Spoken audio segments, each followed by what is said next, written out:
मैं हूं आपके साथ मीना लौरा। आप देख रहे हैं MNS न्यूज टीवी। आपका बहुत बहुत स्वागत है प्राइम टाइम में। और अब इसी के साथ आगे बढ़ते हुए शुरुआत करते हैं आज की ताजी हेडलाइंस के साथ।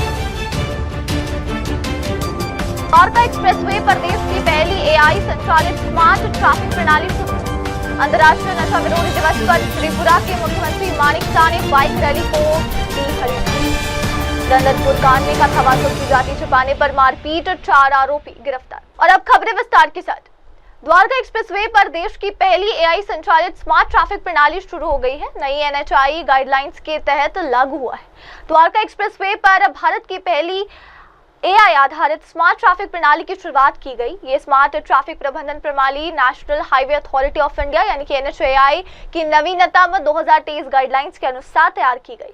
इस परियोजना को Indian highway management company limited ने विकसित किया है और इसे NHAI द्वारा लागू किया गया। यह अत्याधुनिक ट्रैफिक मैनेजमेंट सिस्टम कुल 56 किलोमीटर के क्षेत्र को कवर करता है। आइए देखते हैं अगली खबर।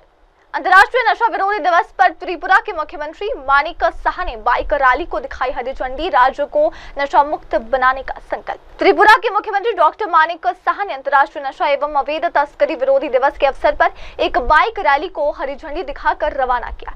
इस रैली का उद्देश्य युवाओं और समाज को नशे के खिलाफ जागरूक करना था। मुख्यमंत्री शाह ने इस अवसर पर कहा कि प्रधानमंत्री जी द्वारा निर्धारित जीरो टॉलरेंस नीति और हमारी सरकार की सतत कोशिशों के चलते मैं विश्वास करता हूं कि त्रिपुरा जल्द ही एक नशा मुक्त राज्य बनेगा। देखिए, माननीय प्रधानमंत्री नरेंद्र मोदी जी और हमारे होम मिनिस्टर साहब श्री अमित शाह जी बार बार उन्होंने कहा कि नो ड्रग्स, तो इस मामले में बहुत सारे निर्देश उन्होंने दिया है। जीरो टॉलरेंस, जो ड्रग्स व्यापारी है उनके ऊपर कड़ी नज़र रखना है। और त्रिपुरा में हम लोग बहुत दिन से ये काम हम लोग जारी रखा है। आप जानते हैं त्रिपुरा को एक कॉरिडोर बनाया है और इसका तो जियोग्राफिकल जो सिचुएशन है उस हिसाब से एक कॉरिडोर बनाया हुआ है, क्योंकि तीनों तरफ से बांग्लादेश है। और कुछ ड्रग्स जो म्यांमार से आता है और ये मिजोरम, आसाम होके त्रिपुरा में आ जाता है। इसको लेके हम लोग काफ़ी नज़रदारी हम लोग रखे हैं। हमारा पुलिस, BSF, बाकी जो एजेंसी है ये लोग भी काम कर रहे हैं। और इसको लेके जिस तरह भी काम हो रहा है, मैं समझता हूँ जो जीरो टॉलरेंस माननीय प्रधानमंत्री जी जो कहा है, एक भारत मुक्त माने ड्रग्स मुक्त भारत, ये जरूर आने वाले दिन ये त्रिपुरा में होगा। हमारे यहाँ अभी लास्ट टाइम जो ड्रग्स यहाँ पर सीज किया है, करीब करीब 2023-24 में जो जितना हुआ है, 24-25 में अबाउट 103% बढ़ गया। और इनको डिस्ट्रक्शन भी चाहिए, तो डिस्ट्रक्शन में भी अबाउट 132% बढ़ गया है। तो एक तो ये है। और हमारा जो माने जो विक्टिम्स है यहाँ त्रिपुरा वासी में, जो यूथ है, इन लोगों में, इनके लिए हम लोग बहुत सारा डी एडिक्शन सेंटर, पूरा 8 डिस्ट्रिक्ट है हमारा, तो 8 डिस्ट्रिक्ट में हम लोग बना रहे हैं। और जो NEC के फंड से हम लोग यहाँ पर एक अबाउट 198 करोड़ रुपीस दिया है, तो विश्रामगंज में हम लोग बना रहे हैं। तो एक तो ये हो गया, प्लस ये इंजेक्टेबल ड्रग्स बहुत लोग यहाँ पर बढ़ गया अभी। तो इंजेक्टेबल ड्रग्स से बहुत लोगों को HIV हो सकता है और इसको ट्रीटमेंट अगर सही टाइम में नहीं होगा तो एड्स भी हो सकता है। तो रेड रिबन क्लब हम लोग पूरा स्कूल में, कॉलेज में हम लोग बनाया और इसको लेके अवेयरनेस प्रोग्राम भी हो रहा है। तो जिस तरह हम लोग काम कर रहे हैं यहाँ पर त्रिपुरा में, आने वाले दिन जो एक त्रिपुरा श्रेष्ठ त्रिपुरा और ड्रग फ्री त्रिपुरा और ड्रग फ्री भारत जो निर्देश हम लोग को दिया गया है, ये कामयाब होगा। और आज आप जानते हैं। और अब देखते हैं अगली खबर। डंडरपुर कांड में कथावाचक की जाति छिपाने पर मारपीट और बाल कटवाने का मामला सामने आ रहा है, जहां 4 आरोपी गिरफ्तार है। मीडिया पर वायरल एक वीडियो ने उत्तर प्रदेश के डंडरपुर गांव में हुए एक संवेदनशील मामले को उजागर किया, जिसमें 2 व्यक्तियों के साथ मारपीट कर उनके बाल काट दिए गए। इस घटना पर वरिष्ठ पुलिस अधीक्षक ब्रजेश कुमार श्रीवास्तव ने बयान जारी करते हुए कहा कि पुलिस ने तत्काल संज्ञान लेते हुए जांच शुरू की और अब तक 4 आरोपियों को गिरफ्तार कर जेल भेज दिया गया है। मारपीट की घटना हुई, उसके बाद आज कुछ संगठन के लोग आपसे मिलने आए थे, क्या कुछ पूरा मामला है इसमें? देखिए, कल सोशल मीडिया पर सुबह एक वीडियो वायरल हुआ जिसमें ग्रामीणों द्वारा 2 व्यक्तियों के साथ मारपीट अभद्रता की जा रही थी और उनके बाल भी काटे गए थे। इस वीडियो का स्वतः संज्ञान मीडिया सेल ने हमारे लिया था और मौके पे अपर पुलिस अधीक्षक क्षेत्राधिकारी भरतना को भेजा गया था। वहाँ जानकारी करने पे ये बात आई कि गांव में एक भागवत कथा हो रही थी जिसमें जो कथावाचक थे उन्होंने अपनी जाति छिपाई हुई है, इसीलिए उनके साथ मारपीट की गई है। वायरल वीडियो के आधार पर पीड़ित की पहचान हम लोगों ने किया, उनसे तहरीर प्राप्त कर सुसंगत धाराओं में अभियोग पंजीकृत कराया गया और त्वरित कार्रवाई करते हुए जो 4 आरोपी हैं, जिसमें एक मुख्य आरोपी है जो बाल काट रहा है, उसे भी गिरफ्तार कर लिया गया है। आज सभी 4 आरोपी जेल चले गए हैं। इससे संबंधित एक प्रतिनिधिमंडल आज मिला था हम लोगों से, उन्होंने ये बताया कि साहब उनके खिलाफ भी कार्रवाई होनी चाहिए जिन्होंने अपनी जाति को छुपा करके हमारे यहाँ आए हुए थे। पूरे प्रकरण को सुना गया है, इसमें पुलिस निष्पक्ष और त्वरित कार्रवाई किया है और इसमें जो भी विधिक कार्रवाई है वो हम आगे भी करेंगे और कड़ी कार्रवाई करेंगे। सर, आधार कार्डों को लेकर काफी बयानबाजी की जा रही है, कई कह रहा है कि ये अग्निहोत्री लिखे हुए जबकि आधार कार्ड में सर देखिए, वो सब विवेचना का में हमारे सम्मिलित करेंगे, जो भी तथ्य आएंगे वो सभी हमारी विवेचना में सम्मिलित होंगे और उसी के आधार पर हम अग्रिम कार्रवाई भी करेंगे। दूसरे आरोप महिला ने लगाए हैं कि छेड़खानी की गई है वगैरह, इसके लेके क्या? ये तथ्य भी हम लोगों के संज्ञान में नहीं है और ये विवेचना हमारी प्रचलित है और जो भी तथ्य आएंगे उसके आधार पर हम कार्रवाई करेंगे। और अब अगली खबर। आपातकाल की 50वीं वर्षगांठ पर बीजेपी सांसद प्रवीण खंडेलवाल बोले कि देश का एक काला अध्याय था। भारत में लगे 1975 के आपातकाल की 50वीं वर्षगांठ पर भाजपा सांसद प्रवीण खंडेलवाल ने उस दौर को याद करते हुए इसे देश के इतिहास का काला अध्याय करार दिया। उन्होंने उस समय की घटनाओं को साझा करते हुए कहा कि लोकतांत्रिक मूल्यों को जिस तरह कुचला गया वो आज भी उनकी स्मृतियों में जीवित है। प्रवीण खंडेलवाल ने कहा कि आपातकाल इस देश का वो काला अध्याय है जिसे भुलाया नहीं जा सकता। आज भी मुझे वो दृश्य याद है जब तिहाड़ जेल से राजनीतिक बंदियों को बसों में लाकर 30 हजारी कोर्ट में पेश किया जाता था।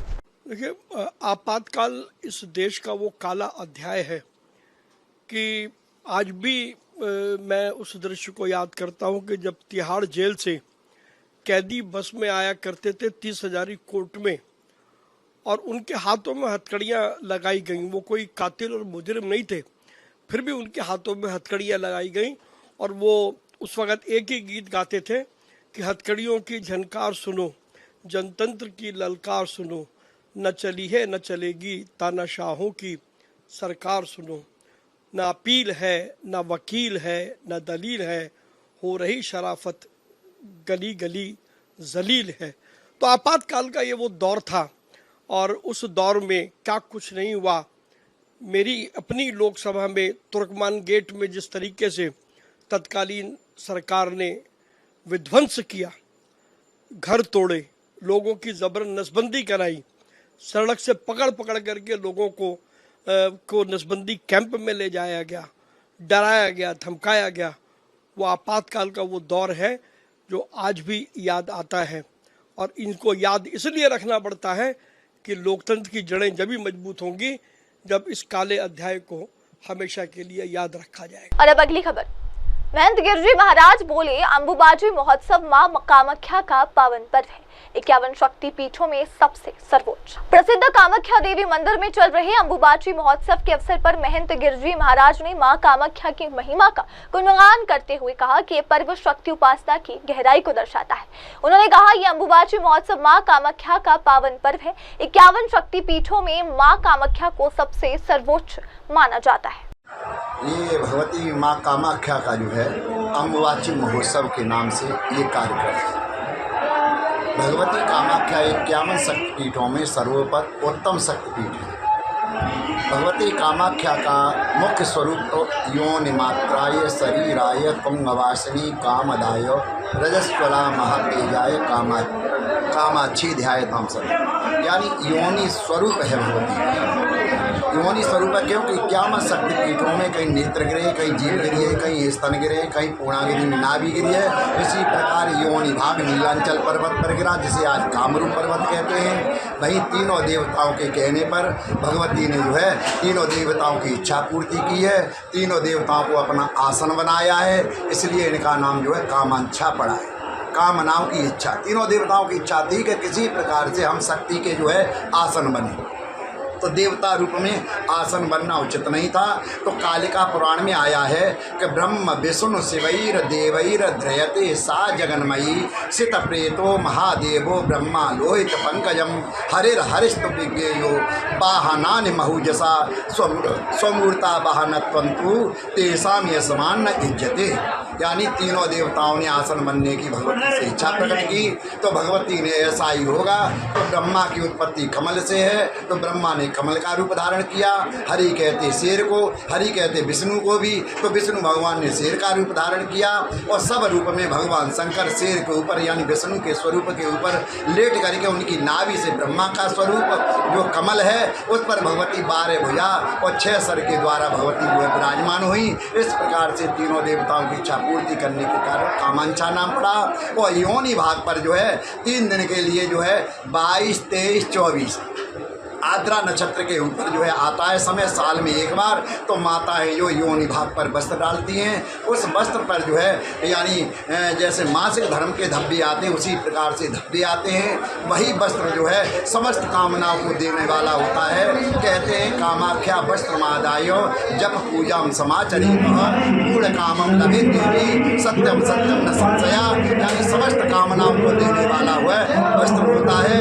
नजर लगने वाला है, किसी की इच्छा करने वाला, संतान को संतान देने वाला और धनार्थी को धन देने वाला, पुत्रार्थी को पुत्र देने वाला वस्त्र जो है समस्त कामनाओं को देने वाला होता है। इसलिए इनका नाम जो है कामाख्या है। सभी भक्तों जो दर्शन करते हैं। और अब अगली खबर, विधान हत्या दिवस पर बोले बीजेपी सांसद प्रताप सारंगी, जो लोग कभी संविधान को कुचलते थे आज उसी की प्रतियां लेकर घूमते हैं।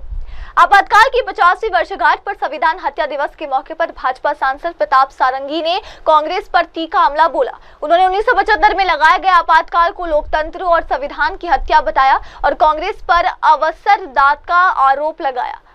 सारंगी ने कहा, जिन लोगों ने संविधान को कुचला, लोकतंत्र को खत्म किया और अपने स्वार्थ के लिए बार बार संविधान में संशोधन किए, आज वही लोग हाथ में संविधान के प्रति लेकर उसे उद्धृत करते हैं। इस समय में भारत की राजनीतिक भाग्याकाश में एक महामानव का आविर्भाव हुआ जिनका नाम है लोकनायक जयप्रकाश नारायण। कारागार में सब पार्टियों ने आपसी मतभेद भूल करके एकताबद्ध होने के लिए संकल्प लिया, क्योंकि united we stand and divided we fall. Shrimati Indira Gandhi को हराने के लिए, कांग्रेस को हटाने के लिए सारे पार्टियों का एकता चाहिए। और इसलिए सारा पार्टी कारागार में ही नई संगठन का शुरुआत किया। ऐसा तय हुआ कि एक अखिल भारतीय पार्टी का आविर्भाव होना पड़ेगा और इसका नाम दिया गया जनता पार्टी। और इसमें सारे पार्टी लेफ्ट ब्लॉक को छोड़ करके सम्मिलित हो गए, कम्युनिस्टों को छोड़ करके सम्मिलित हो गए। भारतीय जनसंघ के कार्यकर्ता अटल बिहारी वाजपेयी और लाल कृष्ण आडवाणी के नेतृत्व में यह सोचा कि हमको इसमें पार्टी को विलय करना चाहिए कि देश में लोकतंत्र को बचाने के लिए अपना स्वयं अस्तित्व को भी हम विलय करेंगे। नेशन फर्स्ट हमारा आदर्श है, इसलिए हो गया।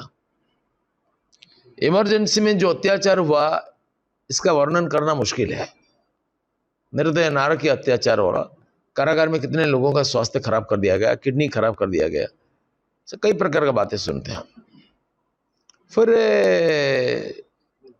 जब इमरजेंसी खत्म करने के लिए उन्होंने बाध्य हुआ। 1 साल उनका कार्यकाल बढ़ाया था, 6 साल पार्लियामेंट का कार्यकाल किया था। फिर नया सरकार आया, श्रीमती इंदिरा गांधी शोचनीय रूप में परास्त हो गई, जयनारायण के साथ कंटेस्ट करके अनामधेय व्यक्ति के पास परास्त हो गई। लोकतंत्र का विजय हुआ। सबसे कम पैसा से एक जनयुद्ध चालू हो गया। गांव गांव में साधारण लोग, बालक, बच्चा सब लोग आकर के इलेक्शन कैंपेनिंग में लगने लगे। और इसमें जो मंत्रिमंडल हुआ एक राष्ट्रीय सरकार कहा जा सकता है। भिन्न भिन्न पार्टी के दिग्गज समर्पित व्यक्तियों को लेकर के सरकार बना। इसमें अटल बिहारी वाजपेयी वैदेशिक मंत्री बने थे और भारत की वैदेशिक मंत्रित्व के इतिहास में एक स्वर्णिम कालखंड है। ये सरकार बहुत अच्छा चलता था, लेकिन व्यक्तिगत क्षमता, मोह, सत्ता लिप्सा के कारण ये पार्टी का पतन हो गया। कुछ लोग ऐसा स्वार्थी आवाज उठाया कि द्वैत सदस्यता यानी डुअल मेंबरशिप नहीं चलेगा। जो आरएसएस का साथ संपर्क रखते हैं वो सरकार में नहीं रह सकते। इसलिए भारतीय जनसंघ वालों को निर्णय करना होगा, वो आरएसएस के साथ संपर्क रखेंगे या जनता पार्टी सरकार के साथ। तुरंत हमारा नेतृमंडली बैठ करके निर्णय किया, हम सत्ता को छोड़ सकते हैं लेकिन सत्य को नहीं छोड़ सकते। हमारा मातृ संस्था, हमारा आदर्श प्रेरणा स्रोत राष्ट्रीय स्वयंसेवक संघ को छोड़ना असंभव है। इसलिए उन्होंने त्याग पत्र देना पड़ा और ये भारतीय जनसंघ वाले बैठ करके एक नया पार्टी का आविर्भाव कर दिया, जिसका नाम है भारतीय जनता पार्टी, जो आज भारत और अधिकांश राज्य में शासन कर रहा है। ये जो संविधान का हत्या करने वाले, गणतंत्र का हत्या करने वाले, बार बार अपना निहित स्वार्थ के लिए संविधान का संशोधन करने वाले, ये आज संविधान का द्वाही देकर के एक संविधान लेकर के चलते हैं। इसको देख करके मुँह हंसी लगता है। कलकत्ता में एक बदमाश था जो बोलता था, हामी आम चोरी करी, मद्यपान करी, बेश्या बाड़ीतेও যাই, যাই करी किंतु आमी हमार कैरेक्टरটা ठीक करे रेखेছি। कांग्रेस वालों का ये संविधान प्रवणता देख करके हमको ऐसी हंसी लगता है। उनको संविधान के बारे में, लोकतंत्र के बारे में कुछ बोलने का कोई अधिकार नहीं है। इसलिए इसी काला दिवस को, जिस दिन गणतंत्र का हत्या हुआ था और अत्याचार चरम सीमा पर पहुंच गया था, इसको जनमानस में स्थापित करने के लिए हम इसको गांव-गांव में करते हैं। और ये 25, 26, 27 3 दिन तक पूरे देश में इसका आयोजन होगा। हर एक जिला में, हर एक विधानसभा में इसके ऊपर चर्चा होगी, सेमिनार होगी, प्रदर्शनी होगी और इसका होर्डिंग्स, पोस्टर्स भी लगेगा अत्याचार का करुण कहानी को मुद्रित करके। ऐसा हमने योजना बनाया है। आइए देखते हैं अगली खबर। आपातकाल की 50वीं वर्षगांठ पर बीजेपी प्रवक्ता प्रदीप भंडारी का हमला। गांधी वाड्रा परिवार ने सत्ता के लिए संविधान और लोकतंत्र की हत्या की। आपातकाल के 50 साल पूरे होने पर भारतीय जनता पार्टी के राष्ट्रीय प्रवक्ता प्रदीप भंडारी ने कांग्रेस पर करारा प्रहार करते हुए कहा कि 1975 में लगाए गए आपातकाल के लिए कांग्रेस पार्टी और गांधी वाड्रा परिवार को आज तक कोई पछतावा नहीं है। प्रदीप भंडारी ने कहा कि 50 साल पहले गांधी वाड्रा परिवार यानी कांग्रेस पार्टी ने सत्ता के लालच में संविधान की हत्या की। उन्होंने लोकतंत्र को कुचल दिया सिर्फ इसलिए ताकि सत्ता हाथ से न फिसले। ये सब कांग्रेस पार्टी ने। आज से ठीक 50 साल पहले गांधी वाड्रा परिवार, कांग्रेस पार्टी ने संविधान की हत्या करी थी, लोकतंत्र को खत्म किया था और ये सब सिर्फ और सिर्फ अपनी सत्ता को बचाने के लिए गांधी वाड्रा परिवार ने, श्रीमती इंदिरा गांधी जी ने, कांग्रेस पार्टी ने किया था। पिछले 50 सालों में कांग्रेस पार्टी ने इमरजेंसी लागू करने के लिए एक भी बार देश की जनता से माफी नहीं मांगी। The Congress party has not officially apologized for imposing emergency and finishing the constitutional value even once officially in front of the people of the country. ये वो दौर था जब आप क्या बोल सकते हैं कांग्रेस पार्टी डिसाइड करती थी, आप क्या नहीं बोल सकते हैं कांग्रेस पार्टी डिसाइड करती थी। और जो आर्टिकल 21 राइट टू लाइफ है, मौलिक अधिकार संविधान के अंदर है, उसको भी गांधी वाड्रा परिवार ने छीन लिया था। 1 लाख से ज्यादा भारतीयों को गिरफ्तार इमरजेंसी के समय किया गया था। देश के सबसे बड़ा कठोर काला कानून मीसा के तहत हर लोकतंत्र के सेनानी को जेल की सलाखों के पीछे रखा गया था। वही मानसिकता से रखा गया था जिस मानसिकता से अंग्रेज स्वतंत्रता सेनानियों को जेल की सलाखों के पीछे रखते थे। ये वो दौर था जब कांग्रेस पार्टी ने जुडिशियल इंडिपेंडेंस को कुचला था, जस्टिस HR खन्ना को चीफ जस्टिस नहीं बनने दिया था। ये वो दौर था जब कांग्रेस पार्टी के नुमाइंदे ने ऑफिशियली कोर्ट में कहा था कि अगर किसी का मौलिक अधिकार, जीने का अधिकार सरकार छीनती है तो उसको अपील करने तक का राइट कोर्ट में नहीं है। ये वो दौर था जब 250 से ज्यादा पत्रकारों को गिरफ्तार कांग्रेस पार्टी की सरकार ने किया था। ये वो दौर था जब 30 लाख से ज्यादा लोगों की जबरन नसबंदी कांग्रेस पार्टी के गांधी वाड्रा परिवार ने कराई थी। ये सब यही दर्शाता है कि कांग्रेस पार्टी के दो चेहरे हैं। सामने तो संविधान की कॉपी को लेकर घूमते हैं, परंतु पीठ पीछे उस संविधान को कुचलने का काम करते हैं। जब जब कांग्रेस पार्टी सत्ता में आती है, लोकतंत्र कमजोर होता है, और जब जब कांग्रेस पार्टी सत्ता से बाहर आती है, लोकतंत्र मजबूत होता है। आज देश के हर युवा को ये बात को ध्यान रखना चाहिए कि कांग्रेस पार्टी का मतलब तानाशाही है, और अगर लोकतंत्र को मजबूत करते हुए रखना है तो कांग्रेस को सत्ता से दूर रखना है। परंतु आज जब बिना कैबिनेट अप्रूवल के आधी रात को 11:44 PM को 25 जून को इंदिरा गांधी ने अपनी सत्ता को, अपनी कुर्सी को बचाने के लिए जब इमरजेंसी लागू करी, तो क्या 50 सालों में अभी तक कांग्रेस पार्टी ने इस पर माफी नहीं मांगी? यही दर्शाता है कि कांग्रेस उसको जस्टिफाई करती है। और राजीव गांधी जी ने तो ये तक कह के जस्टिफाई करा था कि उस वक्त समय की मांग थी। आज का दिन हम सबको ये याद रखना चाहिए कि कभी भी कांग्रेस जैसी तानाशाह पार्टी को इतनी संपूर्ण शक्ति नहीं देनी है कि वो संविधान की हत्या कर सके, लोकतंत्र को खत्म कर सके। कांग्रेस का मतलब ही है emergency, anti democracy, anti constitution.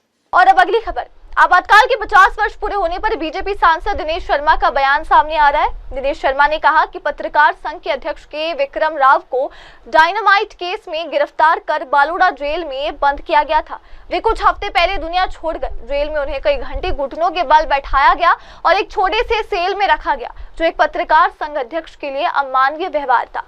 उन्होंने आगे बताया अपने आखिरी लेख में कि विक्रम राव ने लिखा, जेल में किसी ने चुपके से उन्हें अखबार का गट्ठर भेजा था। जेलर ने बताया कि ये एक स्वयं सेवक ने दिया था। एक पत्रकार जो एसोसिएशन के अध्यक्ष थे, जिनको डायनामाइट कांड में गिरफ्तार कर दिया गया था, अभी उनका देहांत कुछ हफ्ते पहले हुआ है, के विक्रम राव साहब को जाके बड़ौदा की जेल में डाल दिया गया और उनको घुटने के बल घंटों कराया जाता, तो घंटों के घुटने के बल रहे, और एक छोटी सी कोठरी जिसमें हवा भी नहीं। एक पूरी पत्रकार एसोसिएशन का ऑल इंडिया अध्यक्ष। अभी के विक्रम राव साहब ने अपने अंतिम लेख में यही लिखा कि किसी तरीके से चुपचाप से मेरे पास में अखबार का बंडल आ जाता था पढ़ने के लिए, और जेलर ने उनको यह बताया कि वो एक स्वयंसेवक दे जाता है। बाद में जब जेल से छूटे तो उनका वो स्वयंसेवक कौन है?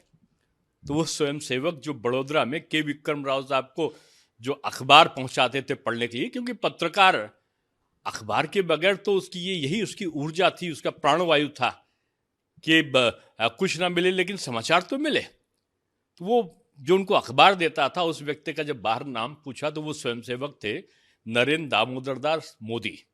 मोदी जी इस समय युवा अवस्था के एक पत्रकार के एक स्वयंसेवक के रूप में थे। उसी जेल में जाकर वो ऐसे बंदियों की चुपचाप मदद किया करते थे। ऐसे कितने लोग थे जिनको डकैती में डाल दिया। खुद मेरे पिताजी को, जो एक प्रकांड विद्वान थे संस्कृत के, एक कर्मकांडी ब्राह्मण थे, उनको एक बैंक की डकैती का गिरोह का सरगना बता दिया आदरणीय राम प्रकाश गुप्ता जी, और इनको सबको दिखा दिया जो राज्यपाल और मुख्यमंत्री बने कि ये लोग उस गिरोह के लूटने के लिए आए बैंक को।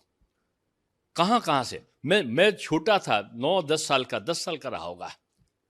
आगे पुलिस ने छापा डाल दिया चारों तरफ से, और मुझे तो ऊपर से छज्जे से, एक ऊपर की मंजिल से नीचे उल्टा करके लटका दिया कि बताओ। मेरी माँ से कहा कि बताओ कि कहाँ है मेरे पिता पादाजी, अगर नहीं बताओगे तो मैं इनको छोड़ दूंगा। उत्पीड़न का चरम बिंदु था वो आपातकाल। आज ये संविधान की बात करते हैं। ये कांग्रेस के लोग संविधान की धज्जियां उड़ाने वाले लोग हैं।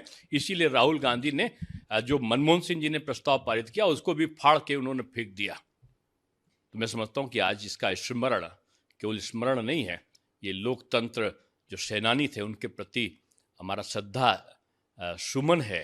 एक तरीके से जो दिवंगत हो गए और जो हैं उनके प्रति सम्मान भाव है। और अब अगली खबर। आपातकाल के 50 वर्ष पूरे होने पर सिक्किम से लोकसभा सांसद इंद्रहांग सुब्बा का बयान भारत लोकतंत्र के बिना जीवित नहीं रह। 1975 में लगे आपातकाल की 50वीं वर्षगांठ पर सिक्किम के लोकसभा सांसद इंद्रहांग सुब्बा ने इसे भारत के इतिहास का काला अध्याय करार दिया और लोकतंत्र की अहमियत पर जोर दिया। उन्होंने कहा, सबसे पहले भारत एक संघीय लोकतंत्र है और हम मानते हैं कि देश के हर नागरिक को जीवन का अधिकार और संविधान में निहित मौलिक अधिकार प्राप्त है। First of all, you see, India is a federal democracy, and we understand that each and every citizen of this country have their own rights to life, and fundamental rights, those are enshrined in the Constitution of India, should live on. On this day, we commemorate the dark history that started in 1975, so which should not have happened actually in the history of this country.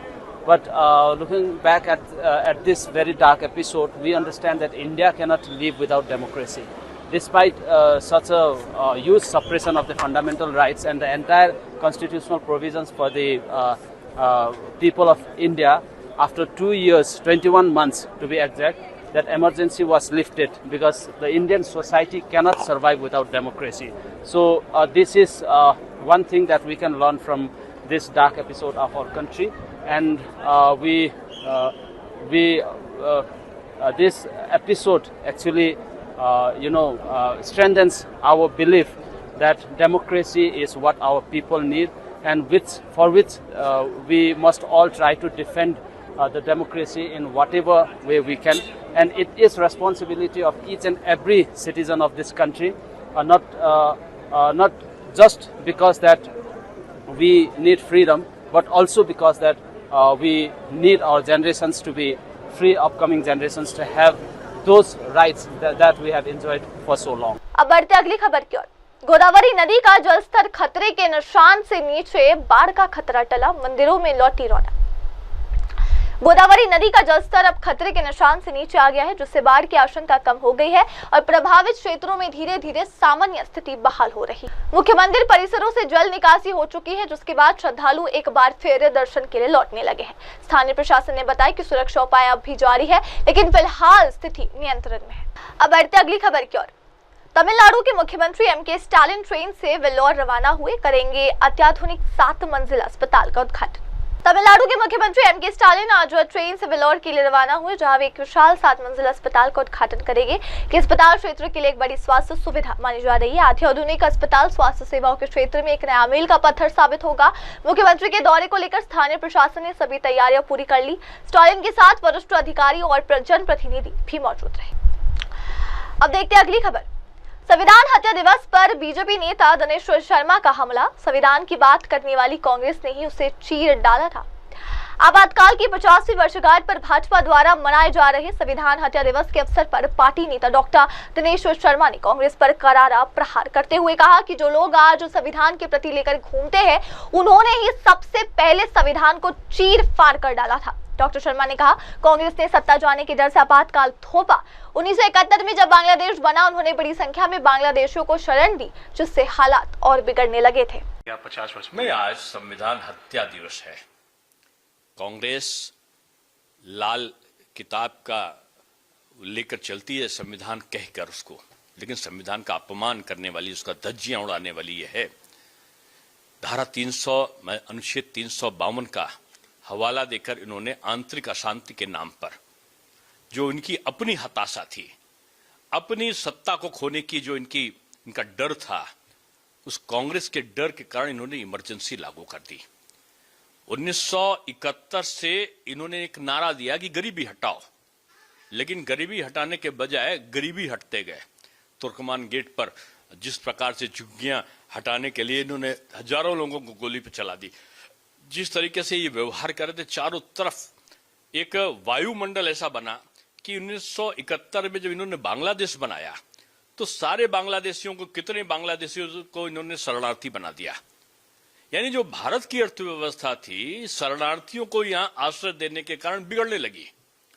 और वो दौर था कि 1974 में 73 में जो महंगाई दर थी वो थी 19.2%।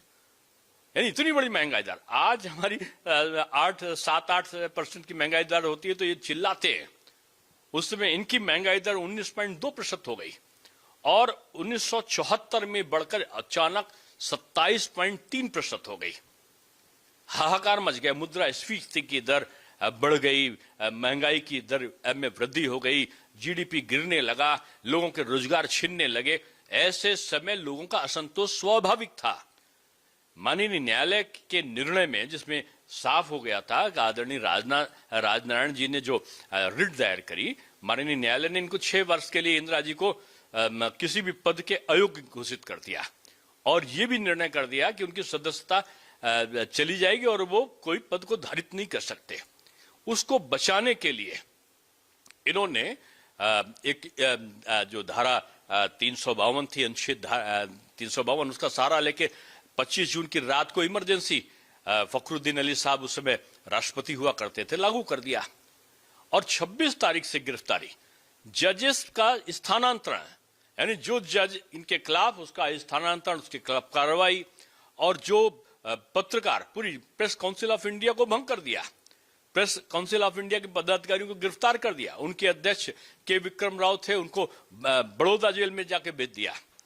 वहां तो कहते थे कि मोदी जी उसमें स्वयं सेवक थे, तो उनको कालकोठरी में बंद किया गया था उनके प्रेस काउंसिल ऑफ इंडिया के अध्यक्ष को। उनको वो चुपचाप से अखबार पढ़ने के लिए भिजवाते थे कि वो अखबार पढ़ ले, वो निवेदन करके जेलर से। ऐसी परिस्थिति थी कि झूठे केसों में लोगों को बंद करना। एक ऐसा आदेश इन्होंने जारी किया कि आपातकाल में अगर किसी को गोली मार दी जाए तो उसकी रिपोर्ट नहीं लिखी जाएगी, उसको किसी प्रकार का न्यायालय में केस नहीं चलाया जा सकता। कितनों को गोली मार दी, केस नहीं चला, क्योंकि नियम कानून बना दिया। आज कहते हो कि लोकतंत्र है, आप तो गोली मारने का को वैधानिक आपने दर्जा दे दिया आपातकाल के नाम पर और कितनों को गोली से उड़वा दिया। ये संविधान का कहते तो ये है कि जो तैमूर लंगड़ा जो आक्रांता भारत में आया था, अत्याचार का पराकाष्ठा की थी जिसने इस दिल्ली के तख्ते ताउस पे, वो उससे भी ज्यादा घोर अत्याचार इमरजेंसी में हुआ। और अब अगली खबर, विजिलेंस विभाग की छापेमारी पर बोली गनीव कौर मजीठिया, ये बदले की कार्रवाई है। शिरोमणि अकाली दल के वरिष्ठ नेता विक्रम सिंह मजीठिया के आवास पर विजिलेंस विभाग द्वारा की गई छापेमारी को लेकर उनकी पत्नी और विधायक गनीव कौर मजीठिया ने प्रतिक्रिया दी है। उन्होंने इसे राजनीतिक प्रतिशोध करार दिया। गनीव कौर मजीठिया ने कहा, यह छापेमारी सिर्फ राजनीतिक बदले की भावना से की गई है। हमारे परिवार के खिलाफ बार बार इस तरह की कार्रवाई कर माहौल बनाया जा रहा है, जबकि किसी भी तरह का कोई भ्रष्टाचार या अनियमितता का प्रमाण नहीं। कारण दस्या गया किस मामले ਦੇ ਵਿੱਚ ਜਾਂਚ ਕੀਤੀ ਗਈ, रेड ਕੀਤੀ ਗਈ है? कोई कुछ नहीं दस्या है, ਧੱਕਾ ਮਾਰ ਕੇ ਅੰਦਰ ਬੜੇ ਨੇ। ਮੈਂ ਵੀ ਅੰਦਰ ਵੜਨ ਦੀ ਕੋਸ਼ਿਸ਼ ਕੀਤੀ, ਮੈਨੂੰ ਵੀ ਧੱਕਾ ਮਾਰ ਕੇ ਬਾਹਰ ਕੱਢਿਆ ਗਿਆ, ਮੀਡੀਆ ਨੂੰ ਅੰਦਰ ਜਾਣ ਤੋਂ ਰੋਕਿਆ ਗਿਆ। ਇਹਨਾਂ ਨੂੰ ਕੋਈ ਨਹੀਂ ਰੋਕ ਸਕਦਾ, ਇਹ ਸਾਡਾ ਪ੍ਰਾਈਵੇਟ ਘਰ ਹੈ, ਜੋ ਮਰਜ਼ੀ ਅੰਦਰ ਆਏ, ਤੁਸੀਂ ਪਲੀਜ਼ ਅੰਦਰ ਆਓ।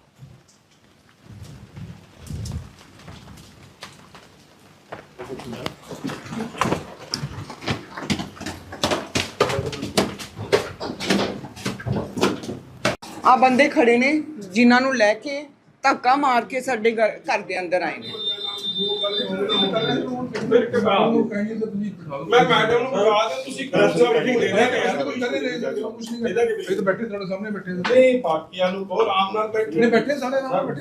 ਮੈਂ ਕਹਿਤਾ ਇਹਦਾ ਕਿ ਜਿਹੜੀ ਹੈਗੀ ਨਹੀਂ ਬਿਲਕੁਲ ਦਿਓ ਆ ਬੰਦੇ ਦਾ ਜਵਾਨੀ ਪਲੀਜ਼ ਬੰਦ ਕਰ ਦਿਓ। ਤੁਹਾਨੂੰ ਲੱਗਦਾ ਤੁਸੀਂ ਅਰੈਸਟ ਕਰਨਾ ਹੈ ਕਿਸ ਮਾਮਲੇ ਚ? ਜਵਾਨੀ ਬੰਦ ਕਰ ਦਿਓ ਪਲੀਜ਼।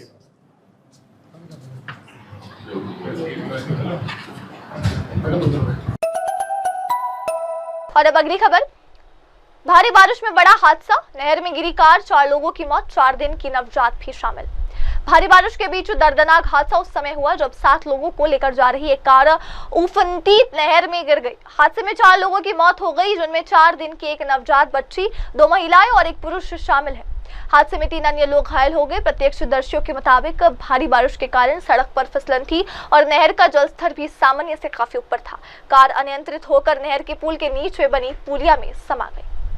और अब अगली खबर, हम सभी को उस पर गर्व है। अंतरिक्ष यात्री शुभांशु शुक्ला की बहन की भावुक प्रतिक्रिया। भारतीय अंतरिक्ष यात्री शुभांशु शुक्ला की बहन ने उनके अंतरिक्ष मिशन को लेकर गर्व और उत्साह से भरी प्रतिक्रिया दी है। उन्होंने कहा, पूरा देश आज शुभांशु पर गर्व महसूस कर रहा है। भले इस मिशन में कई बार देरी हुई, लेकिन उसका हौसला कभी नहीं टूटा। हमने उसे ढेरों शुभकामनाएं भेजी है। वो इस मिशन को लेकर आत्मविश्वास से भरा है, खुश है और सकारात्मक है। मैं ही नहीं, पूरा भारत उनके लिए इस विजिट के लिए, इस मिशन के लिए वेट कर रहा था। बहुत बार डिलेड हुआ है, but now the day has arrived and we are highly happy and excited and hoping the best for him actually.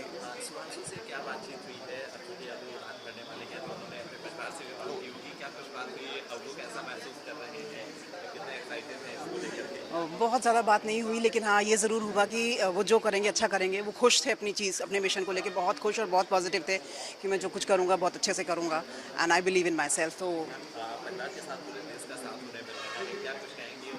बस बहुत बहुत बड़ी बात है कि पूरे देश की ब्लेसिंग्स और वेल विशिंग्स मिल रहे हैं हमें and I am pretty sure ये बहुत काम आएगा उनके और वो आगे बहुत अच्छा इम्प्लीमेंट करेंगे।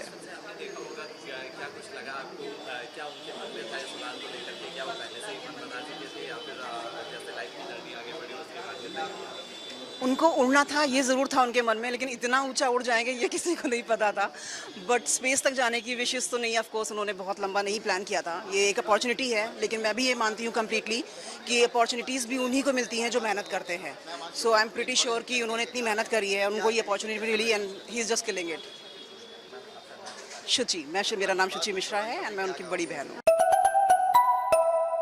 आइए देखते हैं अगली खबर। प्रमोद तिवारी का मोदी सरकार पर हमला। बीते 11 सालों से देश में अघोषित आपातकाल जैसी स्थिति। आपातकाल की 50वीं बरसी पर कांग्रेस सांसद प्रमोद तिवारी ने केंद्र की मोदी सरकार पर तीखा हमला बोला है। उन्होंने कहा कि देश में पिछले 11 वर्षों और 30 दिनों से अघोषित आपातकाल जैसी स्थिति बनी हुई, जो दिन ब दिन और अधिक क्रूर रूप लेती जा रही है। प्रमोद तिवारी ने कहा कि आपातकाल के बाद 1980 और 1985 में जनता ने कांग्रेस को फिर से बहुमत दिया, लेकिन आज जो स्थिति है वो कहीं ज्यादा खतरनाक है। संसद को निष्क्रिय करके कानून बनाए जा रहे हैं। इमरजेंसी के बाद जनादेश सन 80 में भी आ चुका है, 85 में भी आ चुका है, पर जिस तरीके से पिछले 11 साल 30 दिन जो मोदी सरकार के हैं, यहां एक अघोषित इमरजेंसी की तानाशाही हर दिन के साथ और क्रूर होती जा रही है। ये 11 साल 10 दिन का सफर महात्मा गांधी से उनके हत्यारे गोडसे को महिमा मंडित करने में बीता है।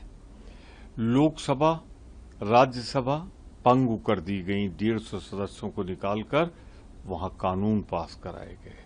टैक्स टेररिज्म अपने चरम पर है। सीबीआई, जो दूसरी ईडी एजेंसी, टैक्सेशन, इन पर भरपूर दुरुपयोग हो रहा है। विरोधियों पर सारे संविधान से दूर हटकर क्रूर ढंग से उन पर हमला हो रहा है। मीडिया गिरवी रखने की कोशिश, न्यायपालिका प्रभावित करने की एक जद्दोजहद सबके सामने आ रही है। यही नहीं, कितने लोग आज जेल में हैं अर्बन नक्सलिज्म के नाम पे, जो आवाज उठा रहे हैं गांधीवादी या नागरिक उसूलों की, नागरिक अधिकारों की। ये 11 साल 30 दिन मोदी सरकार के क्रूर, विकृत, अघोषित तानाशाही का जीता जागता परिणाम है। मोदी जी, आपसे एक सवाल, इमरजेंसी में आप कहां थे? आइए बढ़ते अगली खबर की तरफ। संविधान हत्या दिवस पर अशोक गहलोत का बीजेपी पर आरोप। देश को जोड़ना होता है, न कि विभाजित करना। संविधान हत्या दिवस के मौके पर 50 साल पहले लगाए गए आपातकाल की बरसी पर कांग्रेस नेता अशोक गहलोत ने बीजेपी सरकार पर निशाना साधा है। उन्होंने कहा, बीजेपी के शासनकाल में कोई बड़ी उपलब्धि नहीं, वो लोगों को गुमराह करके चुनाव जीतते हैं, लेकिन देश को एकजुट रखने के लिए अलग अलग धर्म और भाषाओं को लोगों को जोड़ना जरूरी है। यही था महात्मा गांधी का दर्शन। लागू कर रहे हैं जो आपातकाल को लेकर जो वर्तमान की स्थिति है, भाजपा जो ये कह रही है कि कांग्रेस के लोग जो हैं इसको राग रहे हैं। देखिए, इनकी उपलब्धि में कुछ है नहीं।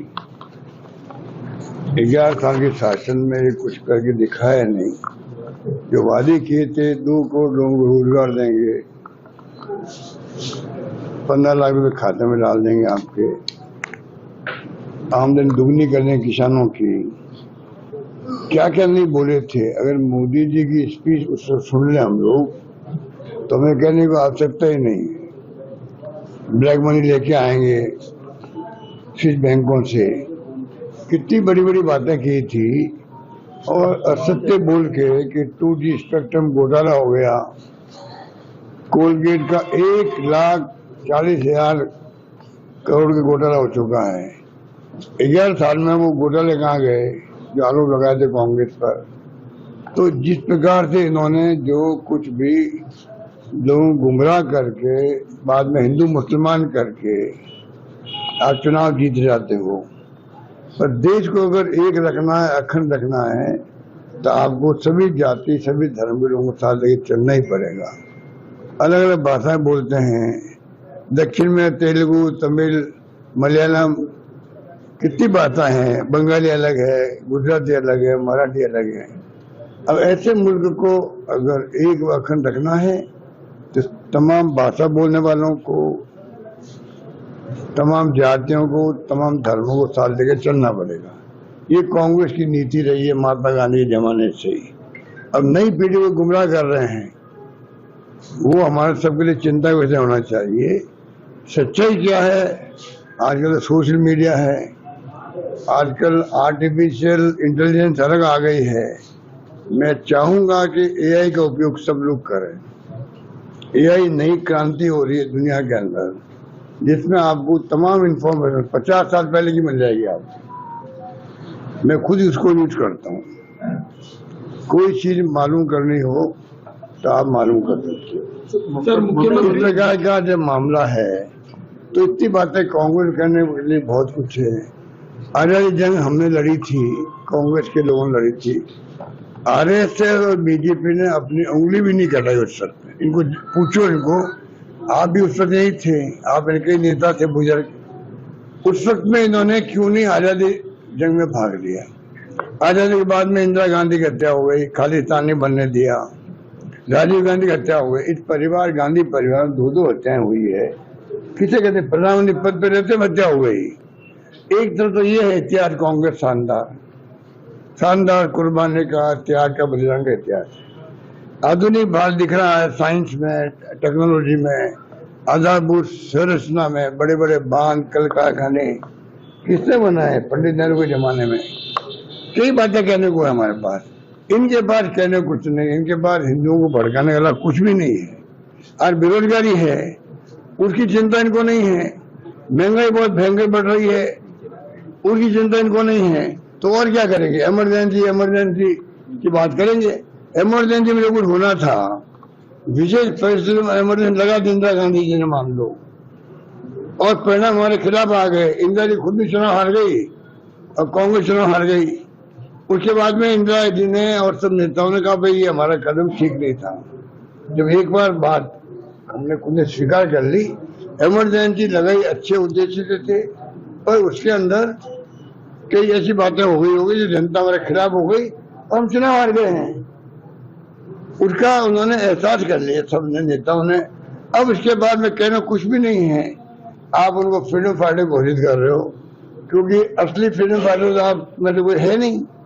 जब आप इनको जो जेल में गए थे उस वक्त में, उनको आप पेंशन दे रहे हो, उनका आप सम्मान कर रहे हो, उनका दिवस मना रहे हो, ये तमाम बातें वही कर सकते हैं जिनके पास कहने कुछ नहीं हो। और अब अगली खबर, ग्रुप कैप्टन शुभांशु शुक्ला के पिता का भावुक बयान सामने आ रहा है, जो वो कह रहे कि आज मेरे जीवन का सबसे खुशियों भरा दिन है। ग्रुप कैप्टन शुभांशु शुक्ला के पिता शंभू दयाल शुक्ला ने कहा, यह अनुभव अद्भुत है, मुझे गर्व है और सौभाग्य महसूस होता है कि मैं ऐसे बेटे का पिता हूँ। मेरे जीवन का सबसे खुशियों भरा दिन है आज। उन्होंने अपने बेटे की उपलब्धि पर गहरा हर्ष व्यक्त किया और देश के लिए उनके मिशन की सफलता की कामना की। बहुत अच्छा अनुभव है, बहुत अच्छा हम रहा और हमारा ये मिशन बच्चे का पूरा हो रहा है, इसलिए हम लोग बहुत अपने को गौरवान्वित महसूस करते हैं और बहुत भाग्यशाली हैं। हम ऐसे बच्चे के पिता हैं कि जो हमें बच्चे ने ये जो है उसकी वजह से हमारा आज इतना मान सम्मान हो रहा है, ये हम बहुत खुश हैं। और ज़िंदगी का हमारे सबसे बड़ा खुशी का दिन है हमारे लिए। एक बड़ा ही सम्मान का आज माहौल है, आपको एक अलग तरह की फीलिंग्स आ रही होंगी जिस तरह से आपका सम्मान किया गया, स्कूल में बुलाया गया, एकदम ग्रैंड एंट्री हुई, तो क्या एकदम अलग ही माहौल रहता है? नहीं, बहुत अच्छा माहौल रहता है, बहुत अच्छा माहौल है घर का जो है, और ये सब उसकी जो है मेहनत का फल है। जितनी मेहनत की है, उसने लगन है, निष्ठा है, अपने काम के प्रति कभी जो है उसने जो है हमेशा दूसरों को पीछे छोड़ा है, और आज भी वही हो रहा है। मिशन में जो है उनका चयन हुआ, वो आज जा रहे हैं, ये हमारे लिए बड़ी खुशी का दिन है, बहुत अच्छा लग रहा है। एक आखिरी सवाल है सर, जिस तरह से जब एक बच्चा घर से दूर जाता है तो माँ बाप को बड़ा दुख होता है, आपका बच्चा तो इतनी दूर जा रहा है, तो क्या कुछ नहीं, दुख नहीं, वो खुश है, हम भी खुश हैं। कोई डर नहीं, डर किस बात का? डर तो ऊपर वाला है, जब ऊपर वाला जिसका रक्षक उसका कौन रक्षक? क्या मैसेज देना चाहिए और बच्चों को? और बच्चों का ये है कि मेहनत करें, मतलब सेहत बनाएं अच्छी तरह, उसकी जितनी मेहनत करेंगे उतने जो है उसका बच्चे सक्सेस होंगे।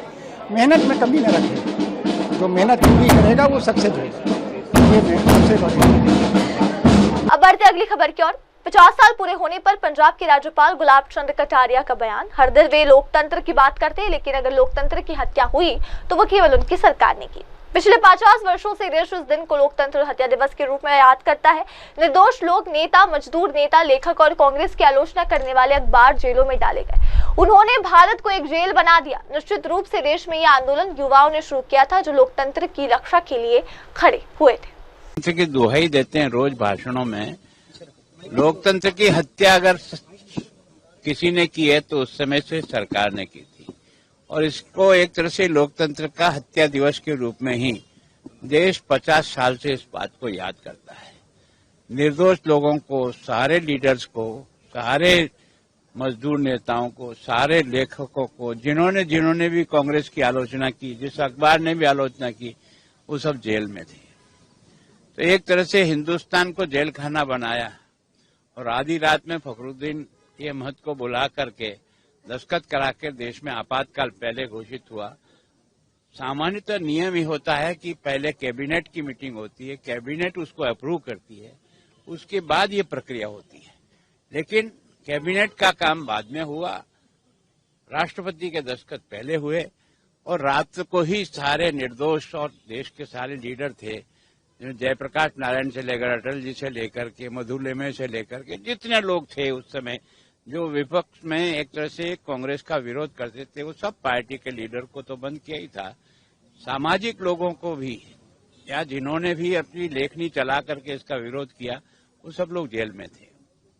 तो एक तरह से हिंदुस्तान को जेल खाना बनाने का काम, हिंदुस्तान के लोकतंत्र का तमाशा और उसकी हिंसा करने वाले लोग, और उसके कारण से बेगुनाहों को न कोर्ट में जाने की आजादी, न उनको कहीं अपनी फरियाद रखने की, न कोई पत्रकार एक लाइन लिख सकता था। सारे के सारे पेज उस दिन हिंदुस्तान के अधिकांश अखबारों को बिल्कुल व्हाइट पेपर के रूप में आया, केवल ऊपर हेडिंग था, बाकी सारा पेपर खाली था।